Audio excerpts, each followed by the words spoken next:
ഭക്ഷണത്തോട്, പ്രത്യേകിച്ചും non veg ഭക്ഷണത്തോട് ഏറെ പ്രിയമുള്ളവരാണ് മലയാളികൾ. ഇന്ന് പല രൂപത്തിലും പല ഭാവത്തിലും തീന്മേശയിൽ വിഭവങ്ങൾ ലഭ്യവുമാണ്. അറബിക് വിഭവങ്ങളാണ് ഇന്ന് ട്രെൻഡ് എന്ന് പറഞ്ഞാൽ തെറ്റില്ല. കുഴിമന്തി, ഷവർമ തുടങ്ങിയ വിഭവങ്ങൾ തീന്മേശയിലെ ഇഷ്ടവിഭവങ്ങളായി മാറുന്നു. ഒപ്പം ഇത്തരം ഭക്ഷണങ്ങൾ കഴിച്ചുണ്ടാകുന്ന മരണം ഉൾപ്പെടെയുള്ള വാർത്തകളാണ് നമ്മുടെ ഉറക്കം കെടുത്തുന്നത്.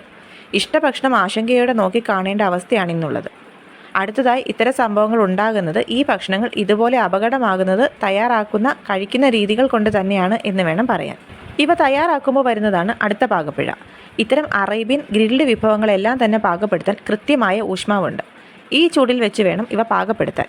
വല്ലാതെ കൂടിയ ചൂടിൽ പെട്ടെന്ന് തയ്യാറാക്കാൻ വേണ്ടി ഇവ പാകം ചെയ്യുമ്പോൾ പലപ്പോഴും പുറം ഭാഗം മാത്രമാണ് ശരിയായി വേവുന്നത്, ഉൾഭാഗം വേവുന്നില്ല.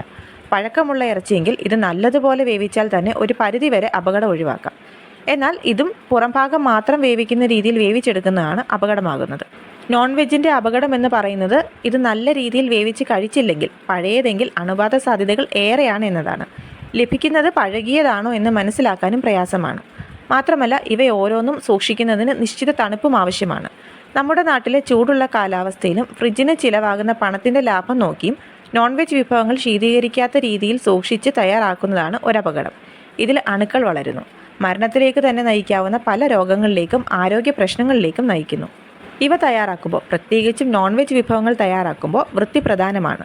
ഗ്രില്ലുകളും മറ്റും ഉപയോഗിക്കുമ്പോൾ ഒന്നിനു പിറകെ ഒന്നെന്ന രീതിയിലാണ് തയ്യാറാക്കുന്നത്. ആദ്യത്തെ പാകപ്പെടുത്തലിൽ നിന്ന് വീഴുന്ന കൊഴുപ്പും മറ്റും മാറ്റാതെ തന്നെ അടുത്തതും പാകം ചെയ്യുന്നു. ഇവ കൊഴുപ്പിലധികമാകാനും വൃത്തിയില്ലാത്തതിനാൽ തന്നെയും ആരോഗ്യത്തിന് ദോഷം വരുത്താനും കാരണമാകും. ഒരു ചിക്കൻ വിഭവം തയ്യാറാക്കുമ്പോൾ ഇതിൽ നിന്ന് വീഴുന്ന കൊഴുപ്പും മറ്റും നീക്കാതെ അടുത്ത വിഭവം തയ്യാറാക്കുന്നു.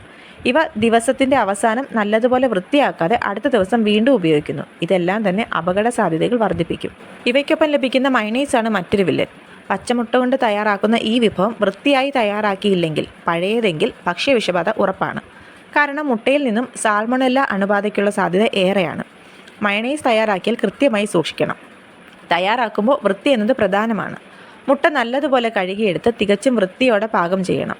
ഇവ അന്നന്ന് തന്നെ തയ്യാറാക്കി ഉപയോഗിക്കേണ്ടതുമാണ്.